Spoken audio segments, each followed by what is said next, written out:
وإذا قرئ القرآن فاستمعوا له وأنصتوا لعلكم ترحمون।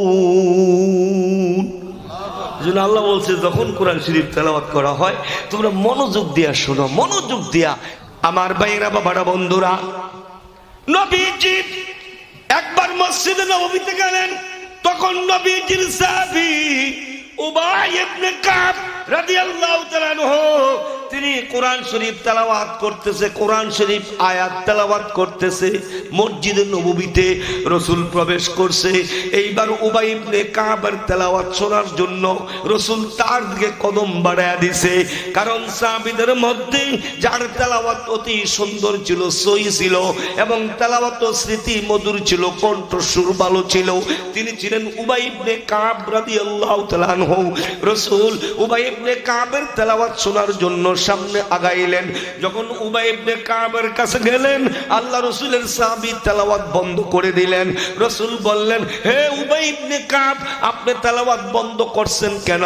উবাই ইবনে কাব বলে, ইয়া রাসূলুল্লাহ সাল্লাল্লাহু আলাইহি ওয়াসাল্লাম, কোরআন আপনার উপরে নাযিল হয়েছে, আর আমি আপনার তেলাওয়াত করে শোনাবো এত বড় দুঃসাহস আমার নাই। কোরআন তো আপনার উপরে নাযিল হইছে, কোরআনের জন্য আপনি মারি খাইছেন, কোরআনের জন্য আপনাকে মক্কা ছাড়তে হয়েছে। এই কোরআনের কথা বলতে গিয়া উহুদের জমিনে আপনি রক্তাক্ত হয়েছেন। ইয়া রাসূলুল্লাহ, আর আমি আপনার তেলাওয়াত শুনাইবো এত বড় দুঃসাহস আমার হয় না, এটা এই জন্য আমি বন্ধ করে দিছি। আল্লাহ রাসূল উবাই ইবনে কাবের চেহারার দিকে তাকায়া কয়, হে উবাই ইবনে কাব, তুমি জানোনি তোমার তেলাওয়াত শোনার জন্য স্বয়ং আল্লাহ আমাকে হুকুম করেছে। তোমার তেলাওয়াত শোনার জন্য আল্লাহ তো আমাকে বলেছে, এই জন্য আমি এসেছি, তুমি তেলাওয়াত করো। উবাই ইবনে কাব থামিয়া গেছে। আল্লাহ আমার তেলাওয়াত শোনার জন্য নবীকে বলেছে। আমার না আল্লাহ পাক জবান দিয়া উচ্চারণ করছে কিনা রাসূলকে প্রশ্ন করলেন, ইয়া রাসূলুল্লাহ, আল্লাহ যে আপনাকে আমার তেলাওয়াত শ্রবণ করার জন্য নির্দেশ করছে, আমার নামটা আমার আল্লাহ তার জবান দিয়া উচ্চারণ করছে কিনা? নবীজি বলেন, হা হা হা। হে উবাই ইবনে কাব, কোরআন তোমারে কই পৌঁছাইছে, ইসলাম তোমারে কই পৌঁছাইছে, তুমি জানো না? কোরআনের তেলাওয়াত মর্তবা তোমারে কই পৌঁছাইছে তুমি জানো না? তুমি কোরআন শরীফ পড়ো। শুধু আমাকে শুনতে বলে নাই, আমার আল্লাহ তোমার তেলাওয়াত শ্রবণ করি। আমার আল্লাহ তোমার নাম নিয়ে বলছে, আমার আল্লাহ তোমার নাম নিয়ে বলছে যে আমি যেন উবাই ইবনে কাবের কোরআন তেলাওয়াত শুনি।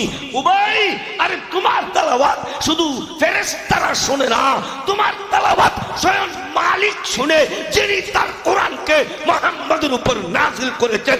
জোরে সরে বলে আল্লাহু আকবার। ওর গানা ঠিক নেই, কথা কোন ঠিক না? ঠিক। অথচ আবুল খায়ের বিক্রমপুরের কথাটা কি লেগে বলছি, উনি আমার ঘরে ডাক দেয়া কয়, খারা কারিশা হুজুরের কবর কাছে পরে যাবো, একটু কথা কয় কি কয়, আমাকে এলাকার যদি মহিলারা, আমাকে বিক্রমপুরের মহিলারা যদি ব্যস্ত যায় তো কচুয়ার মহিলা করে আল্লাহ আগে সার্টিফিকেট দিব, এরপরে মরণ দিব। কারণ এমন দৃশ্য আমি কোথাও দেখি না। রাত্রের বেলায় হারিকেনাতে বোরকা পড়ছে, আবার ছাতা দিয়া হুজুর যেমন না দে। একটা মহিলা একটা রাস্তা দিয়ে গেলে একটা পুরুষ যদি এরকম করছে, দৌড়ে কই ঢুকবো, জঙ্গল ঢুকবো না রাস্তার কিনারে গিয়ে পড়বো না খালো নামবো, হুশ থাকতো না। কথা কোন ঠিক না বেটি? আর এখন বেডিকে ডরে আমরা কই, আপনার জান লেডিস ফার্স্ট, আপনারা আগে, রাগেন না। কথা কন ঠিক নেই? আমরা মাঝে মধ্যে সরে যাই কি টাকা খাবো, বিপদ ডেকে আনবো, গুণা ডেকে আনবো, জাহান্নাম ডেকে আনবো। কই আছে আছে কারণ আগেকার মানুষ ঘুম থেকে উঠে ওযু করে আগে ফজরের নামাজ পড়ছে, কোরআন তেলাওয়াতের মাধ্যমে নামাজের মাধ্যমে দিনের কাজটা শুরু করছে, ঠিক নেই? এখন ফজরও নাই, তেলাওয়াতও নাই, ঘুমের তোরে 8টায় ওইটাকে চা হইছে, চা হইছে নি ঘুমের তো ওইটা। এখন জানালা দিয়া বাইরের দিকে তাকায় না যে সূর্য উঠে গেলি ফজর নামাজের টাইম আসেনি, ঘুমের দুইটা এরকম করে মোবাইলে দেখে কয়টা বাজে, ঠিক নেই? ঘুমাইবার আগেও মোবাইল, আবার ঘুমের দুইটা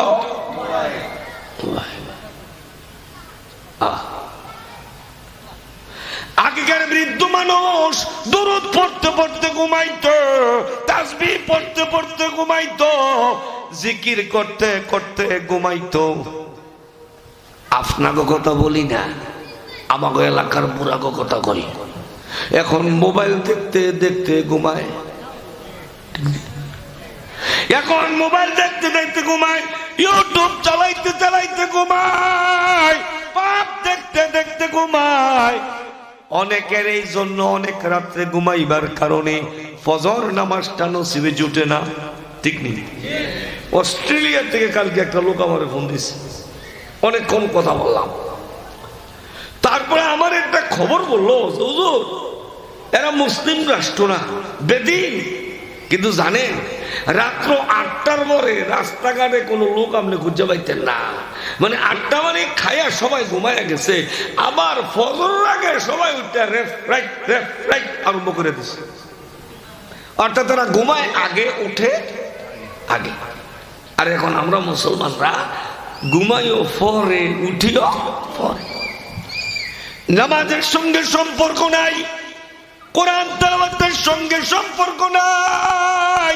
ওই আগেকার মানুষটা যদিও কম শিক্ষিত ছিল, আগেকার মহিলারা যদিও স্কুল কলেজ ভার্সিটি ওভার করতে পারে নাই, কিন্তু কালামুল্লাহ শরীফটা ঘর থেকে শিক্ষা স্বামীর বাড়িতে গেছে, বাবার বাড়ি থেকে বড় বড় ডিগ্রি নিয়ে যাইতে পারে না, সূরাগুলা নামাজের দোয়া কালামগুলা শিক্ষা অর্জন করে গেছে। ওই সামান্য বিদ্যা দিয়া, সামান্য শিক্ষা দিয়া প্রতিদিনের আমল ছিল ফজর নামাজের পরে কোরআন তেলাওয়াত। এই জন্য আল্লাহ তাআলা ওই জামানার মানুষের পেটের মধ্যে বুজুর্গ বুজুর্গ সন্তান দান করছে, ঠিক না বেটি? রাগ হইয়েন না, বর্তমানে অনেক আলেমের সন্তানও মানুষ হয় না, হয় না। এটা সন্তানের দোষ না। আমার সন্তান কেন মানুষ হয় না? আমার আমলের মধ্যে ত্রুটি আছে, কথা কোন ঠিক না বেটি? আগের মানুষ মুরুক্ষ ছিল, বদলা গিয়া বাপমার জন্য হাট বাজার করে নিয়ে আইছে, বদলা গেছে, মানুষের বাড়িতে মজুরি দিছে, এরপরও মার কি খরচাটা লাগবো, বাবার কি সদাটা লাগবো, এই 30 টাকা 20 টাকা রোজে কাম কইরা মা বাবার বাজারটা ঠিক করছে। আর এখনের সন্তান লাখ লাখ টাকা কামায়, মায়ের বাজার নাই, বাবার বাজার নাই, ভাইয়ের বাজার নাই, বোনের বাজার নাই, আত্মীয়ের বাজার নাই, কারো হক আদায় করে না। পয়সা হইছে, শিক্ষা হইছে, বিল্ডিং হইছে, কিন্তু আত্মাটা নষ্ট হয়ে গেছে, কথা বলেন ঠিক না বেটি?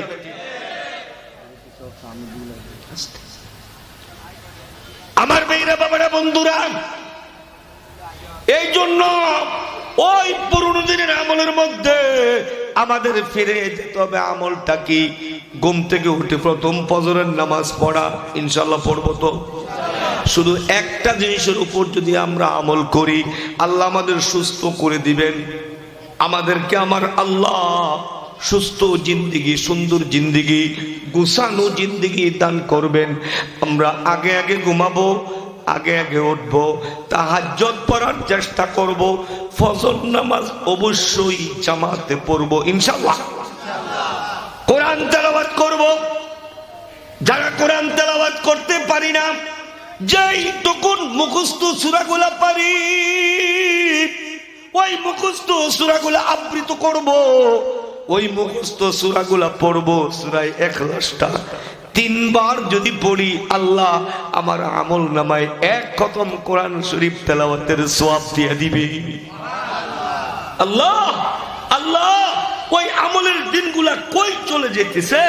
ছোট ছিলাম তো প্রতিদিন সূরা ইয়াসিন তেলাওয়াত মিস হইতো না, সূরা রহমান তেলাওয়াত মিস হইতো না, সূরা মুলক তেলাওয়াত মিস হইতো না, সূরা ওয়াকিয়া তেলাওয়াত মিস হইতো না, সূরা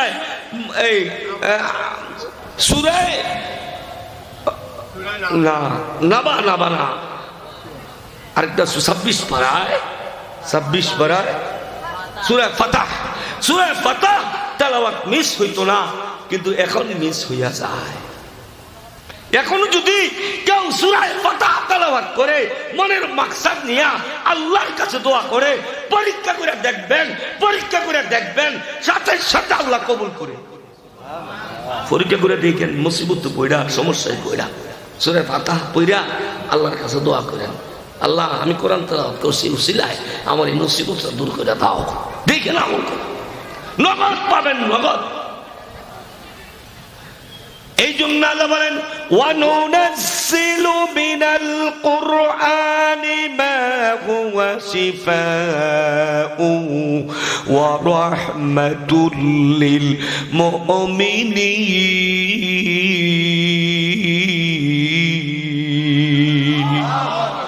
আমি কোরআনকে মেডিসিন হিসেবে, ঔষধ হিসেবে নাযিল করেছি, মুমিনের জন্য রহমত বানায়া দিছি। এ মুমিন, তোমার আত্মা যদি সুস্থ করতে চাও, আমল যদি সুস্থ করতে চাও, মনটার যদি সুস্থ করতে চাও, আমার কোরআনের মেডিসিন গুলা তুমি সেবন করো, গ্রহণ করো। আল্লাহু আকবার। ডাক্তারের কথা বিশ্বাস হয়, আল্লাহর কথা বিশ্বাস করি বটে, ইকিন করি না। ডাক্তার বলছে এই ওষুধটা নিয়মিত না খাইলে আপনার অসুবিধা হইব। বাদ খাক আর না খাক, ওষুধ মিস নাই, ঠিক নেই। লাগে জমিন বেচা ওষুধ আনবো, লাগে ভিক্ষা করে ওষুধ আনবো, রাগের নাম। ডাক্তারের কথা ইকিন, আল্লাহর কথার মধ্যে ইকিন নাই। সর্বরোগের ঔষধ আমার আল্লাহ কোরআনের মধ্যে রেখে দিয়েছে। রহমত রাখছে আমার আল্লাহ কোরআন তেলাওয়াতের মাধ্যমে। তাই যদি আমরা সুস্থ থাকতে চাই, ভালো থাকতে চাই, আধ্যাত্মিক সুস্থতা হোক, শারীরিক সুস্থতা হোক, কোরআন তেলাওয়াতের মাধ্যমে অর্জন করতে হবে। আল্লাহর রহমত কোরআন তেলাওয়াতের মধ্যে অর্জন করতে হবে। তাই আগেকার মানুষগুলা কোরআন তেলাওয়াতের প্রতি অত্যন্ত মনোযোগী ছিল, মনোযোগ। এমনকি এমন বহু ঘটনা আল্লাহ ওয়ালাদের পাওয়া যায়, রাতের বেলায় নামাজে দাঁড়াইছে আর কোরআন তেলাওয়াত করতে গিয়া এত মজা লাগছে, এত মজা লাগছে, সারা রাত্র দাঁড়াইয়া আল্লাহর কালাম তেলাওয়াত করতে করতে রাত্র শেষ হইয়া গেছে। 2 রাকাত নামাজের মাধ্যমে, আল্লাহু আকবার বল, রাত্র শেষ হয়ে গেছে, মাত্র 2 রাকাত নামাজ। কেন? কোরআন তেলাওয়াতের মধ্যে মজা কে লাগাইয়া দিছে? আর জোরে কর না আল্লাহ। এই জুয়ান কাল থেকে উজানি মাদ্রাসার কেরাত শুনতে আছেন, বুড়ো হয়ে গেছেন, আপনারা বলেন তো শুনতে মজা লাগেনি? আল্লাহ, যত তেলাওয়াত করে অতই মজা লাগে, যত শুনে এতই মজা লাগে। আব্দুর রহমান সুদাই কাবায় যখন নামাজ পড়ি তখন মনে মনে বলি, সারা রাত নামাজ পড়াই, সারা রাত পড়তে পারতাম, ঘুমের দরকার নাই, আরামের দরকার নাই। আরে কোরআন তেলাওয়াত শ্রবণের মধ্যে তো শান্তি। আল্লাহু আকবার করেন। আল্লাহ এই মজা কে লাগাই দিছে? কিন্তু আমরা তো মজা বুঝি না। কোরআন শরীফ এমন একটা কিতাব, পৃথিবীর মধ্যে অদ্বিতীয় একটা কিতাব। ও বাবা, ও বাবা, ও বাবা, দেখাও ইবাদত। কোরআন দেখা ইবাদত, কোরআন তেলাওয়াত করা ইবাদত, তেলাওয়াত শ্রবণ করা ইবাদত, কোরআন শরীফ বুকে নেওয়া ইবাদত, কোরআন শরীফ স্পর্শ করা ইবাদত, কোরআন শরীফ চুমু দেওয়া ইবাদত, কোরআন শরীফের দিকে তাকায়া থাকা ইবাদত। মাত্র কিতাব, কাছে যাওয়া ইবাদত, হাতে নেওয়া ইবাদত, বুকে নেওয়া ইবাদত, তেলাওয়াত করা ইবাদত, শ্রবণ করা ইবাদত, তাকায়া থাকা ইবাদত। আল্লাহু আকবার করেন না। হাতে নে, ও কি এটা? ইবাদত। বুকে নেওয়া কি আসেনি আর কোন বস্তু? হ্যাঁ, টাকা থাকা এটাও শ্রবণ করা। একজনে পড়ে অন্যজনে শোনে, এই শ্রবণ করাটা কি? আমার ভাইরা, বাবারা, বন্ধুরা, একবার আল্লাহ রাসূলের এক সাহাবী রাতের বেলায় কোরআন শরীফ তেলাওয়াত আরম্ভ করে দিয়েছেন। কোরআন শরীফ ওই জমানার মধ্যে মদিনার গলি দিয়ে যখন মানুষ হাঁটতো,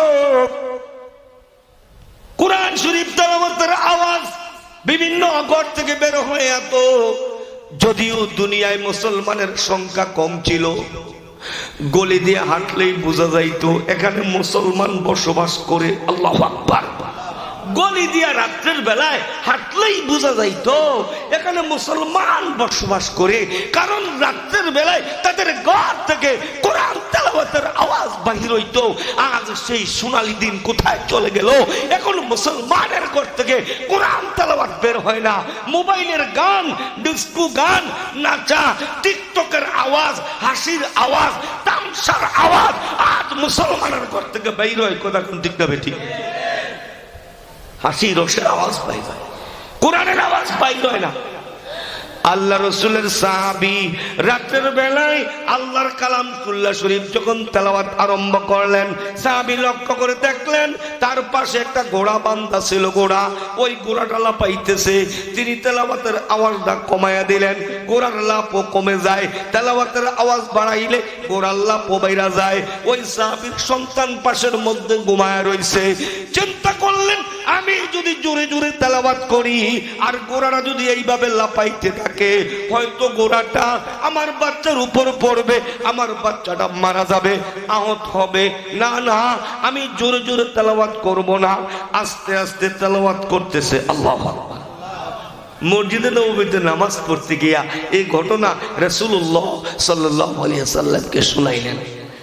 আল্লাহ রাসূল বললেন, আসহাবী, তুমি যখন কোরআন তেলাওয়াত করতেছিলা, তা শ্রবণ করার জন্য আরশ থেকে আল্লাহর ফেরেশতারা আসছে, আর ওই জায়গায় রহমত বর্ষণ হইতেছে। ওইটা বোবা গোড়া দেখা লাফানো আরম্ভ করছে। আল্লাহু আকবার। কোরআন শরীফ যেখানে তেলাওয়াত হয়, সূর্য যখন দুনিয়াতে উঠে সব অন্ধকার দূর হয়ে যায়, দুনিয়া আলোকময় হয়ে যায়। অনেক দূর থেকে, সেই লক্ষ লক্ষ মাইল দূর থেকে দেখা যায় সূর্য উঠে গেছে। বলে কোন মানুষ যদি জমিনে, কোন ঘরে, মাদ্রাসায়, খানকায়, দোকানে, মসজিদে, যেখানে থাকুক, যখন কোরআন শরীফ তেলাওয়াতের জন্য আল্লাহর কালামটা খুলে, বলে সূর্য উদিত হলে দুনিয়া আলোকময় হয়। আর আল্লাহর কালাম যখন খুলে, তো আল্লাহর কালামের আলোতে আকাশ পর্যন্ত আলোকময় হয়ে যায়। দুনিয়ার সূর্য যেরকম মানুষ দেখে, কোরআন শরীফের সেই নূর ফেরেশতারা দেখে। সুবহানাল্লাহ। তো আল্লাহ কি করেন? রহমত নাজিল করেন। কারণ কোরআন শরীফ যেখানে তেলাওয়াত করা হয়, কেউ যদি শ্রবণ করে, ওই জায়গায়ও আল্লাহ কি নাজিল করেন? وَإِذَا قُرِئَ الْقُرْآنُ فَاسْتَمِعُوا لَهُ وَأَنصِتُوا لَعَلَّكُمْ تُرْحَمُونَ। যেন আল্লাহ বলছে, যখন কোরআন শরীফ তেলাওয়াত করা হয় তোমরা মনোযোগ দিয়া শোনো, মনোযোগ দিয়া। কারণ যদি মনোযোগ দিয়া শোনো, আল্লাহ তোমাদের উপর রহমত নাজিল করবে। কোরআনের কথা শুনবো মনোযোগ দিয়া, কোরআন তেলাওয়াত শুনবো মনোযোগ দিয়া, আলেমের কথা শুনবো মনোযোগ দিয়া। এই মনোযোগের কারণে হয়তো আমার আল্লাহ আমার অন্তরে রহমত বর্ষণ করবেন, আর ওই রহমতে আমার গুনাহ মাফ হবে, ওই রহমতে আমার জান্নাতের ফয়সালা হবে। সুবহানাল্লাহ। আমার ভাইরা, বাবারা, বন্ধুরা, নবীজি একবার মসজিদে নববীতে গেলেন। তখন নবীজির সাহাবী উবাই ইবনে কাব রাদিয়াল্লাহু তাআলা আনহু তিনি কোরআন শরীফ তেলাওয়াত করতেছে, কোরআন শরীফ আয়াত তেলাওয়াত করতেছে। মসজিদে নববীতে রাসূল প্রবেশ করছে। এইবার উবাই ইবনে কাবের তেলাওয়াত শোনার জন্য রাসূল তার দিকে কদম বাড়ায়া দিছে। কারণ সাহাবীদের মধ্যে যার তেলাওয়াত অতি সুন্দর ছিল, সহি ছিল এবং তেলাওয়াত স্মৃতি মধুর ছিল, কণ্ঠস্বর ভালো ছিল, তিনি ছিলেন উবাই ইবনে কাব রাদিয়াল্লাহু তাআলা আনহু। রাসূল উবাই ইবনে কাবের তেলাওয়াত শোনার জন্য সামনে আগাইলেন। যখন উবাই ইবনে কাবের কাছে গেলেন, আল্লাহ রাসূলের সাহাবী তেলাওয়াত বন্ধ করে দিলেন। রাসূল বললেন, হে উবাই ইবনে কাব, আপনি তেলাওয়াত বন্ধ করছেন কেন? উবাই ইবনে কাব বলে, ইয়া রাসূলুল্লাহ সাল্লাল্লাহু আলাইহি ওয়াসাল্লাম, কোরআন আপনার উপরে নাযিল হয়েছে, আর আমি আপনারে তেলাওয়াত করে শোনাবো এত বড় দুঃসাহস আমার নাই। কোরআন তো আপনার উপরে নাযিল হইছে, কোরআনের জন্য আপনি মার খাইছেন, কোরআনের জন্য আপনাকে মক্কা ছাড়তে হয়েছে। এই কোরআনের কথা বলতে গিয়া উহুদের জমিনে আপনি রক্তাক্ত হয়েছেন। ইয়া রাসূলুল্লাহ, আর আমি আপনারে তেলাওয়াত শুনাইবো এত বড় দুঃসাহস আমার হয় না, এটা এই জন্য আমি বন্ধ করে দিছি।